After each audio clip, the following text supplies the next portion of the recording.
Hello, everyone. My name is Kristin Snowden. I'm a licensed therapist in California, and I try to cover free webinars monthly to cover all things related to navigating relationship crises. Predominantly, these are crises that were created by uncovering a loved one's unknown addiction, betrayal, infidelity, or other kind of nefarious things that you didn't know were happening. Relationships that have a lot of gaslighting, manipulation, etc. I'm here to cover all the multifaceted things that you need to know to try to get you through to the other side. So today I'm running a lot of workshops right now. I run a few betrayed partners workshops, and I notice a common theme of betrayed partners just feeling really stuck.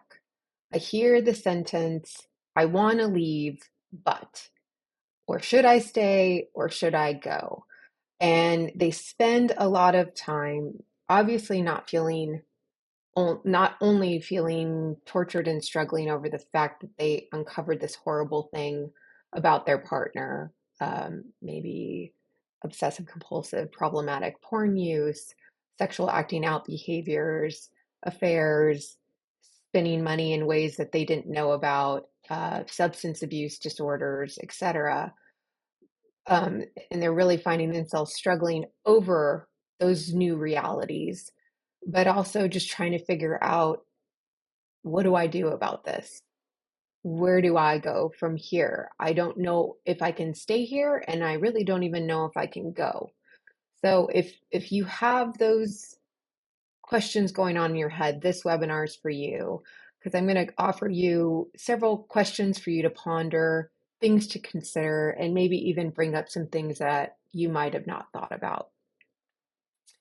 So being betrayed by a trusted loved one can definitely be one of the most devastating, paralyzing, overwhelming experiences in your life. And the difficult part is that there can be so much shame, hurt, and fear related to leaving, the idea of just packing up and going and all that comes with that. And conversely, can be a lot of shame, fear, and hurt about staying, feeling embarrassed that you've hung in there, that you're still with this person, especially if the uncovering of the secrets happen in a very public way and your other family and friends know about what's going on. Um, a lot of betrayed partners that come to see me are at various stages in their relationship crisis post D-Day, and that's kind of what we call post discovery day, the day that I uncovered all these truths about my partner's addiction, my partner's behaviors, and sometimes there's multiple D-Days over time. So the various seasons that all these betrayed partners come to see me in are from, I just uncovered this addiction, everything's exploded, I want to leave, and I'm just trying to collect more information before I pack up and go. I don't think I can be here anymore. To maybe moving along down this process and feeling the feelings of, is there too much hurt, too much lying, too much pain that's been exchanged for us to ever repair? To some people being just so exhausted by the uncovering of the crisis and the chaos that's ensued that they can't even make a decision. Their higher functioning ability to decide how to move forward is just kind of shut down because their nervous system is so overloaded from all the trauma they've been exposed to. Some of the betrayed partners have partners who are fully committed to the recovery process. Maybe they're going to meetings, maybe they've been to treatment, but they just keep noting that change is moving along too slowly. Their partner's ability to empathize and understand is just going too slow. There's moments of little glimmers of hope, but then huge red flags that this isn't going to work. Sometimes there's partners who are not even at the place, the the cheating partner, the betraying partner, where they're not even admitting that they have a problem. The betrayed partner has caught them red-handed. There's so much evidence that there's all these problems going on. The betrayed partner is unhappy, but the betraying partner, the addict partner, isn't even a place where he or she admits there's a problem. They're not willing to go to meetings, etc. And then another phase I see betrayed partners in is further down the road. Maybe their cheating or addict partner is doing everything in his or her power to repair. They've gone to the meetings, they've done the therapy, they continue to move along in life and work towards recovery and repair theoretically.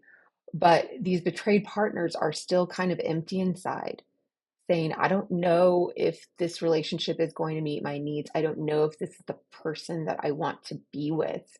And I'm not sure that this is the marriage that I want to continue to walk through. So I just want to normalize all those different seasons of life.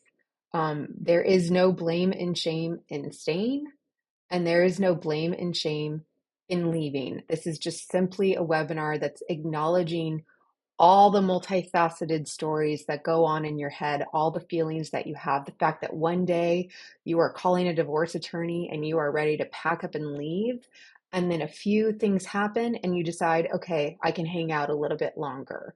There is no blame or shame in any of those choices. So many of my betrayed partners who are sitting in that state of, well, I want to leave, but have several things that they're considering. Their kids, finances, logistical dependency. Maybe like it's just helpful to have another person in the household helping out. Um, there's a mental and physical cost to actually leaving. They maybe can't afford the cost of divorce or separating or keeping two separate households. There's maybe moments and reasons of to have hope and glimmer that this relationship can change and that their partner can change. Or just even leaving the current relationship, as chaotic as it might be, as in crisis it might be, the idea of the betrayed partner going seems much worse, in that maybe they feel like, I don't want my kids to be around an active addict. Who is he or she going to bring around the household if I'm not supervising the situation? Um, what are the lies that he or she is going to tell about me and our breakup to our family and friends? Whereas if I stay in this relationship, I feel like I have a little bit more control of that narrative. So just be mindful of these various things that are going on in your head and in your situation. So before I go over the list of things for you to consider and ponder about whether or not you should stay or go, I just want to be clear about this. If you find yourself extremely stressed and overwhelmed, feeling like you need to make a decision today, something has to happen today, remember that more likely than not, it doesn't have to happen today. You can just make a decision. Today I'm going to leave, or today I'm going to go, or today I'm going to show up in this way. And that can be enough. It might be just today I'm going to make sure my kids get out to school. I'm going to make sure I eat. I'm going to make sure maybe I try to sleep or go to the gym or go to therapy. And that can be enough. You got to meet yourself where you're at. Don't be your own worst critic. And don't be your own worst judge about how quickly you should come to terms with these decisions. You can always leave. It doesn't have to be today. And I also want to emphasize the fact that the nature of living with an addict and someone who's been lying and sneaking around and gaslighting you and manipulating you can be very disorienting. You might be someone who normally, under normal circumstances, under other conditions, can be very decisive. You're probably extremely decisive about what you're going to make for dinner, what the kids need, what's best for them. You're great in your workplace and you can make great decisions in that environment. It's just in this relationship scenario where there can be so much confusing information. One minute your addict partner shows up this way, another minute they show up this way. They say these confusing things. They blame and shame you in ways that feel very confusing to you. So I want to really underline that this is so confusing because living with an addict, living with someone who's been kind of lying and manipulating and doing things behind your back has really gutted out your instincts and intuition and what your sense of normal is, what your sense of what's okay and what's not okay. So this is the list of things that I've kind of come up with that I explore with clients when they're in this state of figuring out, I want to leave, but first and foremost, your overall health and well-being. Safety is paramount. Are you suffering any physical threats or serious threats, or are your immediate loved ones, like your children or your immediate family, threatened in any way by staying in the home with your partner? Is there physical abuse? Is there regular emotional abuse, belittling, hurting? Are there threats being made?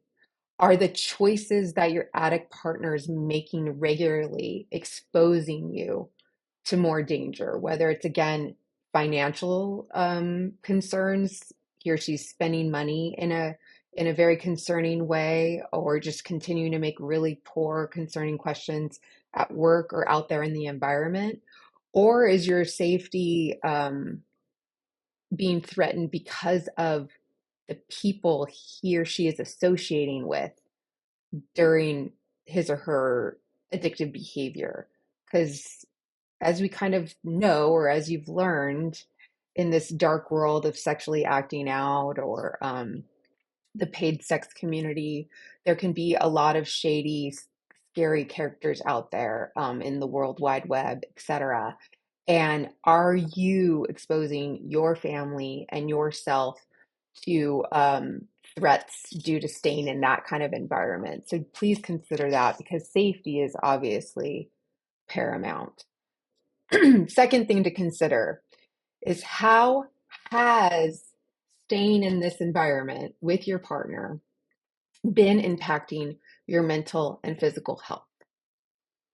A lot of my clients, and I have so many videos about how betrayal trauma impacts your physical state, your brain wiring, um, all the systems in your body.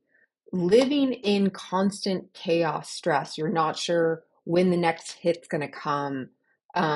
Figuratively, when I'm going to be blindsided by uncovering another truth. A constant state of hypervigilance that I need to kind of check up on where my partner is. I don't believe a word he or she says. You have to kind of, as some clients say, like, be Sherlock and do detective work all the time. Being worried about when you're going to uncover the next relapse or the next lie.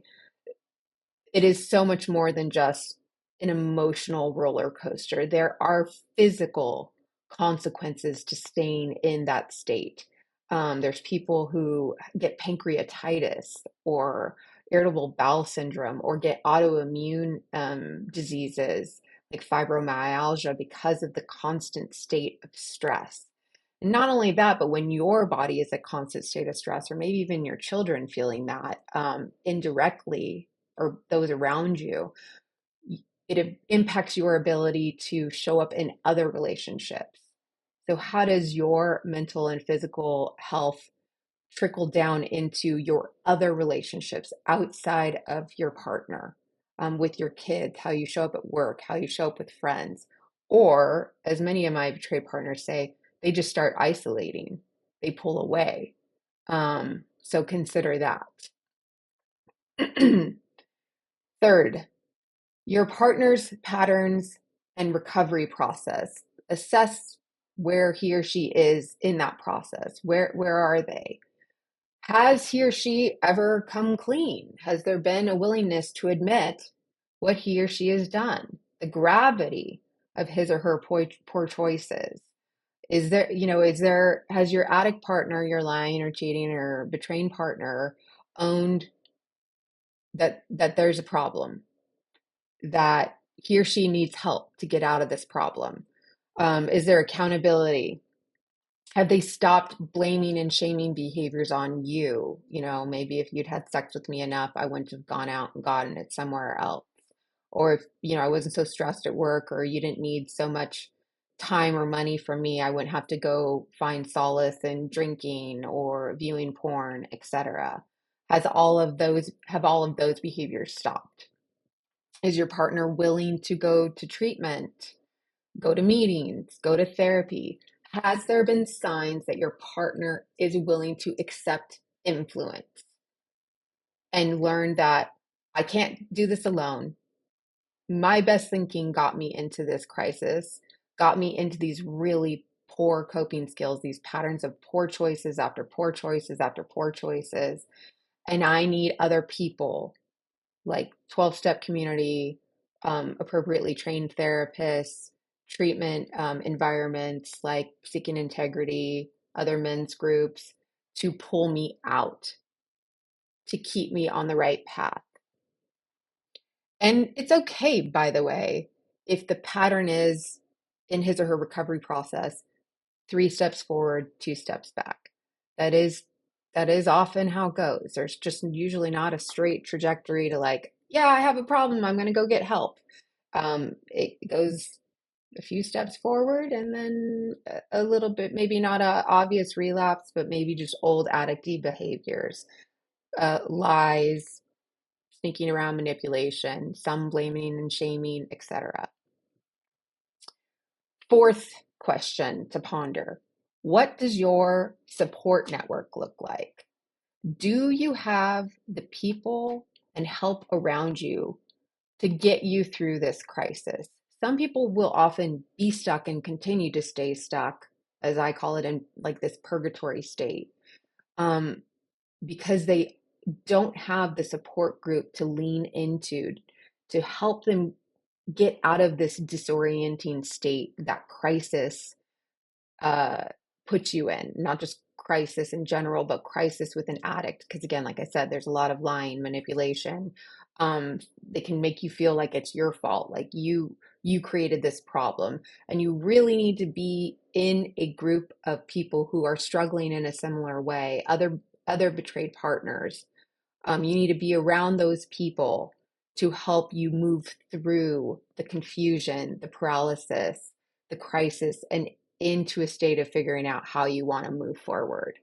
Um, and I just want to emphasize, every day that you're sitting and pondering these questions in a group setting, just kind of talking them out, feeling stuck, hearing another person be stuck, maybe talk to another person in the Betrayed Partners group who has managed just not only survive, but have moments and glimmers of thriving. You are moving forward. You might feel like, oh, I haven't decided about divorce, or I haven't decided about, yes, I'm definitely staying. You might feel like you're not moving forward because you haven't made some big, overwhelming, decisive decision. But every time you sit in these groups, I promise you, because I watch it every day when I'm running my own groups, these betrayed partners just showing up, talking it out, processing, hearing other people's stories, supporting them getting supported, they are moving forward. You cannot be stagnant when you're doing that process. It's just the way the brain works. Hearing other people's stories, having feelings about what's going on in someone else's life, learning what someone else has done to get through something, share something with another person. It is the state of moving through the crisis, and you will eventually figure out how you want to move forward in the relationship. Also, being in a support network of people, well-trained therapists, support groups, friends and family that are appropriate, listeners and supporters. Having those people around you will help you with accountability. They'll help remind you what your value and worth is when it's not feeling, when you're really struggling with those questions. It'll remind you of promises that you've made to yourself, to your family, to others. And you just really need that external source to help pull you out of these stuck moments. So, number 5, something to consider when you're figuring out if you want to stay or go, is your financial situation. After the dust is settled, obviously, this can be very disorienting, but some betrayed partners feel paralyzed by the finances. Getting divorced, separating, having 2 separate households uh, is very expensive. on top, by the way, all the treatment, going to therapy, all that kind of stuff. It's very, very expensive. It's a huge consideration. But have you taken the time to really sit down and assess what your financial situation is? Do you know where the money is? Do you know the bank account? What kind of control and power can you assert in the financial situation? Are there steps you can take to make yourself feel safer financially? I can't answer those questions, but hopefully you can start figuring that out. Then the next question is, are there children involved? Sometimes people stay in the relationship because they are just not ready to see their kids 50% of the time, or relinquish their children to a partner that they don't feel like is a very safe person. That's okay too. But also be asking yourself, how has the children staying in this kind of chaotic crisis environment impacted them? How has it impacted your body and your ability to show up as their parent? And just consider that. That's not something to blame and shame you on. It's just something to consider. There is a cost to leaving and possibly seeing your kids 50% of the time, for sure. There's also a cost of your body and your mind and how you can show up as a parent when you feel a constant sense of anger, resentment, fear, hurt, feeling like you need to be the detective, feeling like your partner triggers you and makes you so angry, etc. So consider that. The next question to consider: are any of your needs being met in this relationship? And being in this relationship, are you able to stay aligned with your own values and goals? So put the mirror on yourself. When crisis hits, we look external. Your partner is making all these bad choices. Is he or she going to get help? Is he or she going to change his behavior? Are they doing the right thing? Oh my gosh, they just blew up another situation. We were making right. So there's a lot of external focus. But when we're pondering, should I stay or go? You also have to look inside. Are any of your needs being met by staying in this relationship? And are you able to live in alignment with your values and goals while you are staying in this relationship? And I have some exercises. If, by the way, the disorienting nature of being in crisis have thrown off what are your values and goals, I have some exercises on my website, KristinSnowden.com, about figuring that out.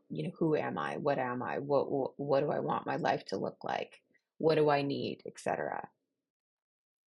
Next question, regarding should I stay or go? Have other boundaries and consequences that you've set up not worked up to this point?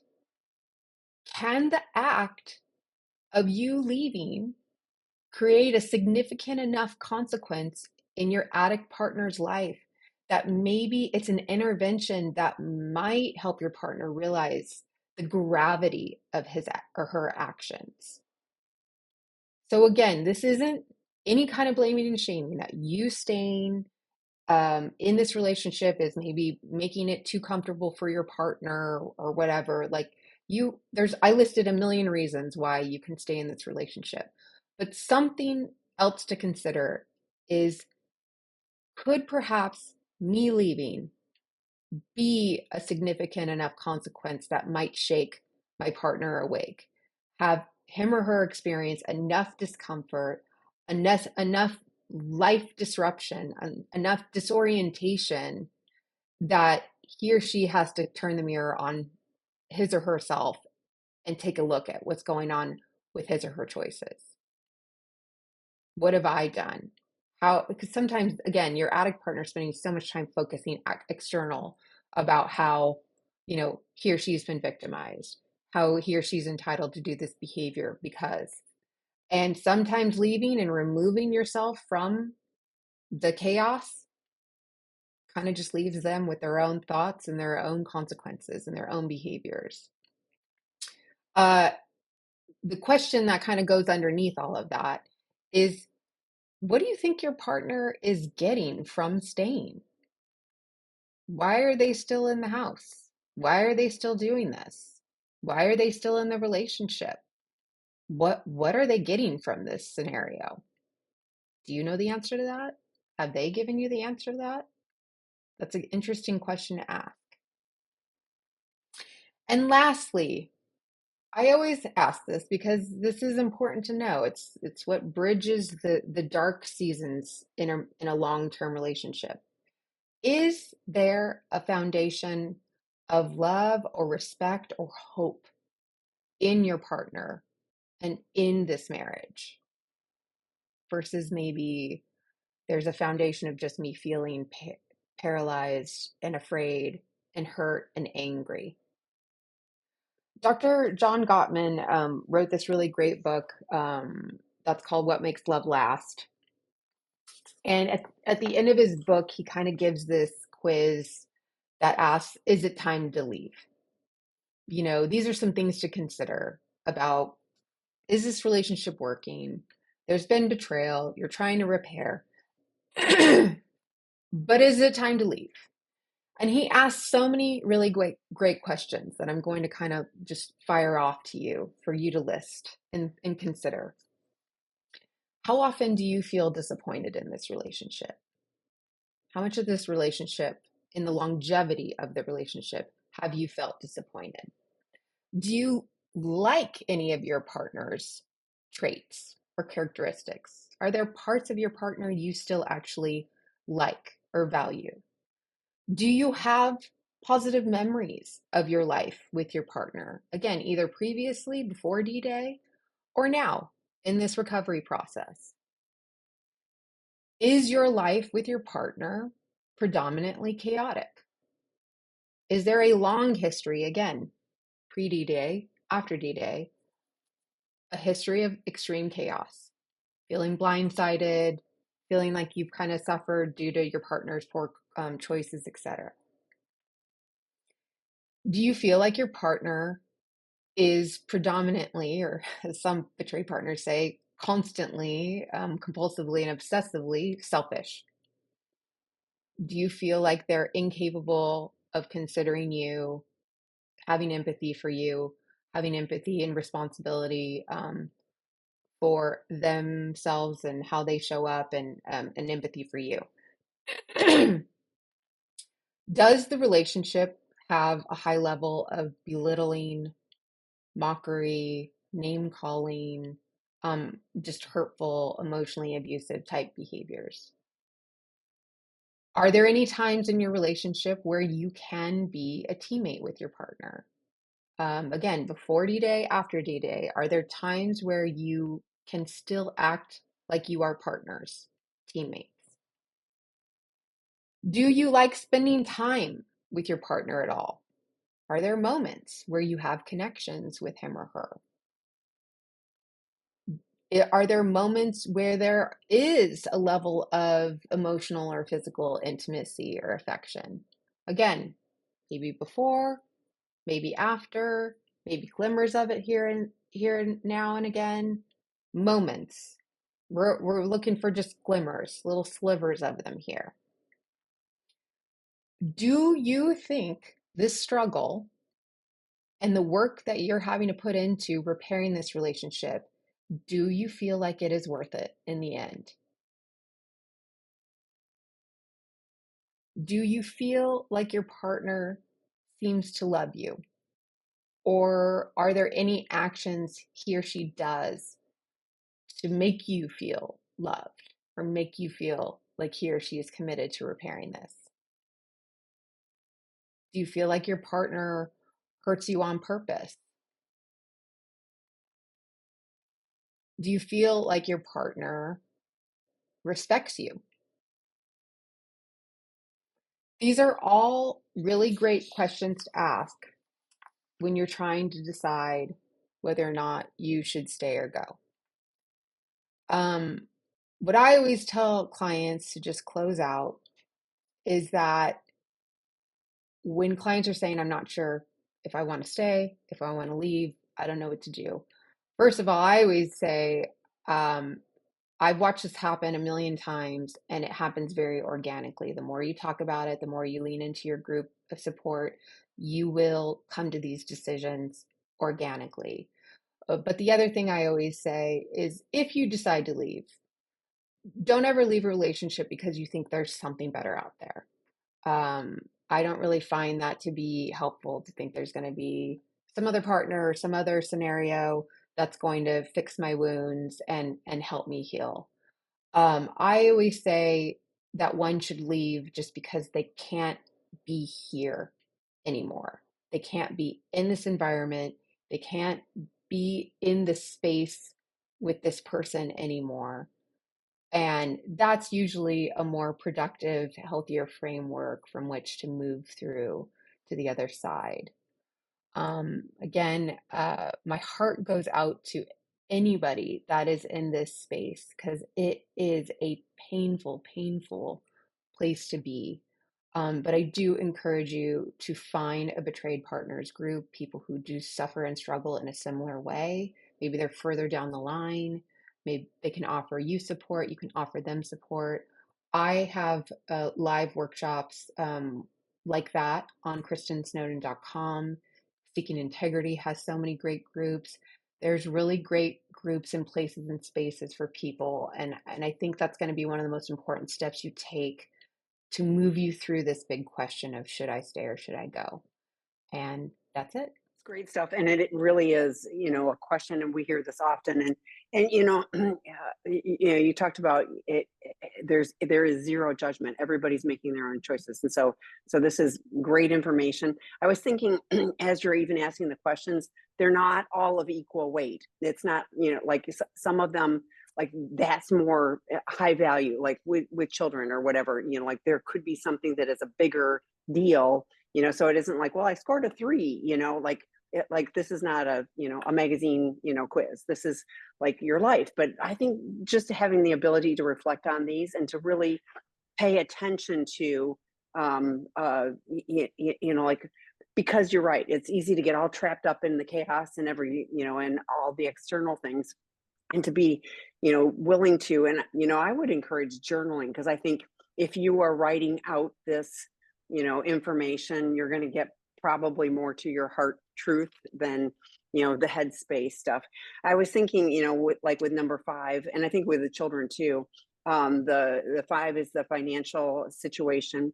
Many people, it's fear, like they haven't investigated what it would look like. And so, get the right professionals. You can consult divorce attorneys and get information. You never have to do anything with it, but then you're an informed consumer, so to speak.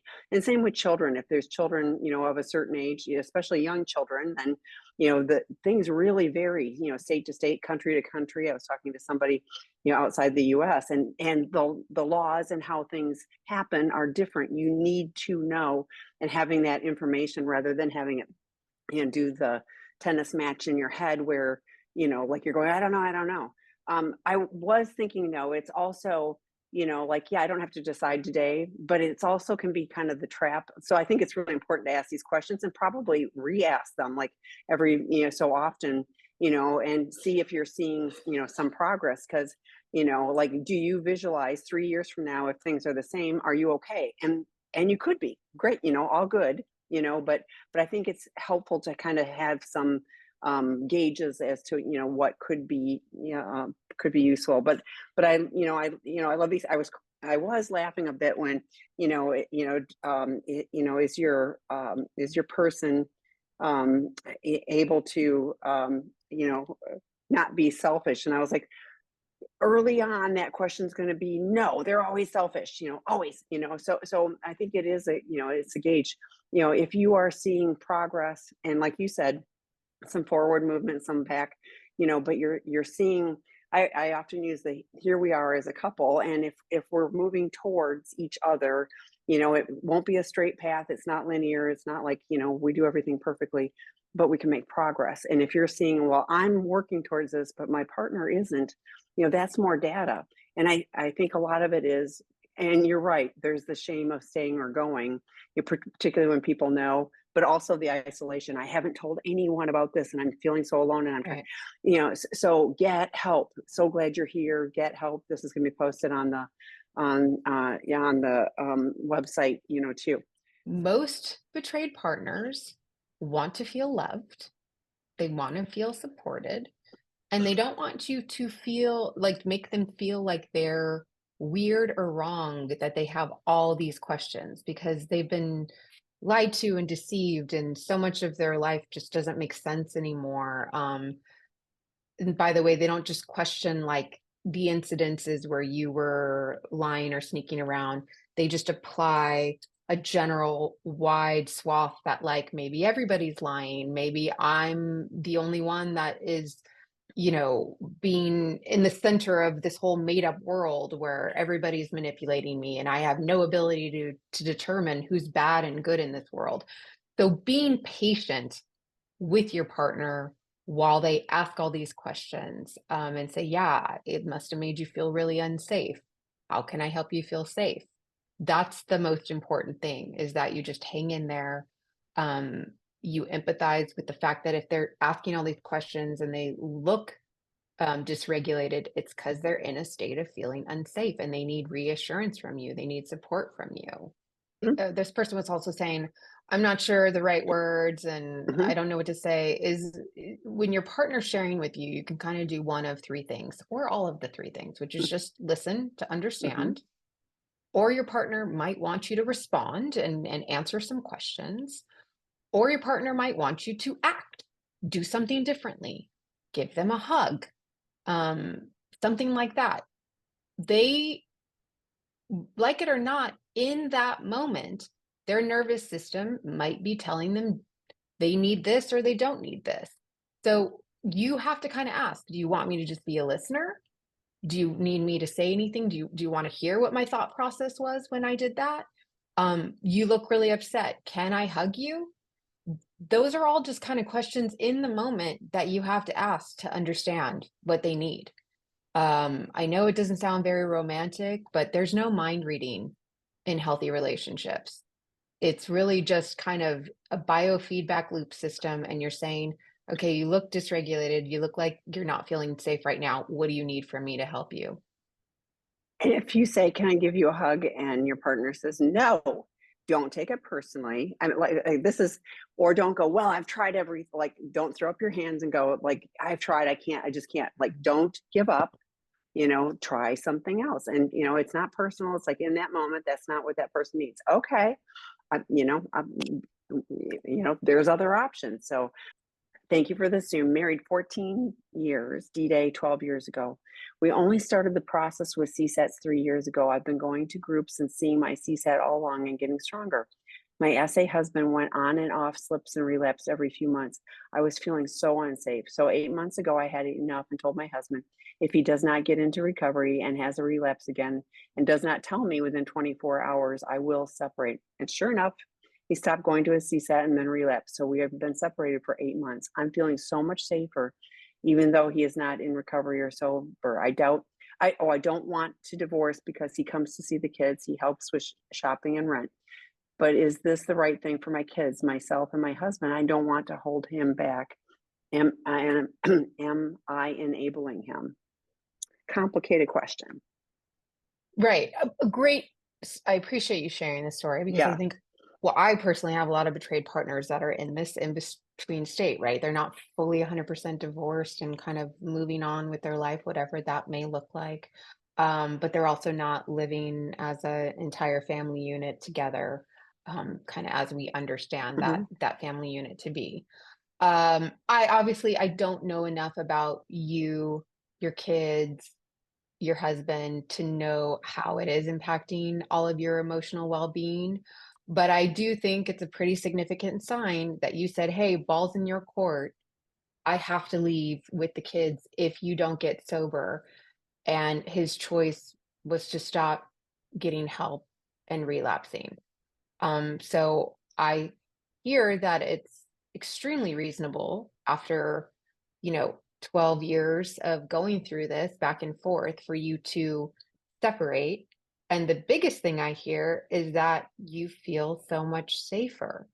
because someone who has a nervous system that feels safer, that doesn't have to feel blindsided all the time or super angry that your partner relapsed again, or feeling like you have to be a detective and figure out what the truth really is, tends to be able to show up better for their children or in their workplace, or develop other healthier relationships in their own life and have a general better sense of well-being. So I guess my question is what are you worried about happening here by living in these circumstances? What are you worried about? And I like that you're still in groups, because you can be asking these questions about how this is impacting your kids, yourself, your partner. As far as enabling, I really don't like the term enabling. We love people and we're in relationship with people, and we act accordingly around that. I think it's also fair, to ask your, husband, what is the plan? Like, and again, no, you guys get to pick. And, if you stay in this situation and it's working for all of you, rock on. But, if you're kind of wondering, it's like, like having the conversation of like, are we, going to continue to do this until, like, kids are all out of the house, or, Mhm. what is the plan? And does he have any interest in reuniting, and what would he actually be willing to do, not give lip service to, in order to reunite? So And the sentence I want to reflect on quickly is that you don't want to hold him back. Your husband gets to decide if he wants recovery, if he wants to stop the insanity of his poor choices and his poor coping skills, and regain a sense of value and worth and agency in his life. He's had ample time, ample support. I don't hear in this story that you're holding him back in any way. He has choices. 12-step meetings are free. Getting a sponsor is free. Working the steps are all free. Leaning into a group of guys who might have suffered and struggled in the same way he has, but they've gotten through it, and they have, robust relationships and healthy connections and a healthy connection with themselves, is all accessible for free. He could choose to tap into that and let it change his soul, or he can choose to suffer the consequences of his actions, which means he only gets to have superficial connections with his children and his wife, because he doesn't get to be fully a part of their lives because he just lies and sneaks around and relapses too much. we are out of time. That was like perfect On timing. time. So thank you all. Great to see you as always. We'll see you in 2 months. Thank you, Kristin. Thanks, everyone.